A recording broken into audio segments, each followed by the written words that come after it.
কোনো ক্ষেত্রে মাহফিলে দান করার চাইতে নিকট আত্মীয় পরিবারের পিছনে খরচ করলে বেশি নেকি হয়। বিশ্বাস করলেন না? মনে করতে পারে এটা আল্লাহর রাস্তায় ব্যয়, এর চেয়ে কি বড় ব্যয় হতে পারে? হ্যাঁ, হতে পারে। সবচেয়ে উত্তম ব্যয় হচ্ছে আপনার পরিবারের পিছনে ব্যয়। হালাল টাকা থেকে, হালাল উপার্জন থেকে যে ব্যয়টা আপনি পরিবারের পিছনে করেন, এটা সর্বশ্রেষ্ঠ ব্যয়।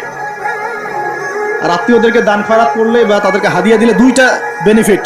একটা হলো দানের তো নেকি পাবেনই আপনি, আবার আত্মীয়তার সম্পর্ক রক্ষার নেকি পাবেন।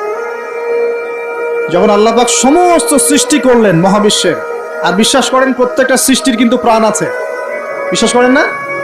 আকাশেরও জীবন আছে, এই মাটিরও জীবন আছে, পাহাড়ের জীবন আছে, সমুদ্রের জীবন আছে, সবকিছুর জীবন আছে। ওই সায়েন্স আমাদেরকে যেটা শেখায় এটা জীব, এটা জড়, এই সংজ্ঞা ঠিক না, এই সংজ্ঞা ঠিক না।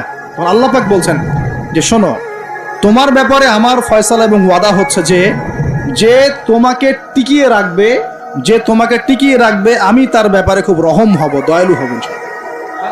আর যে তোমাকে নষ্ট করে ফেলবে তার সাথে আমি সম্পর্ক নষ্ট করে ফেলবো।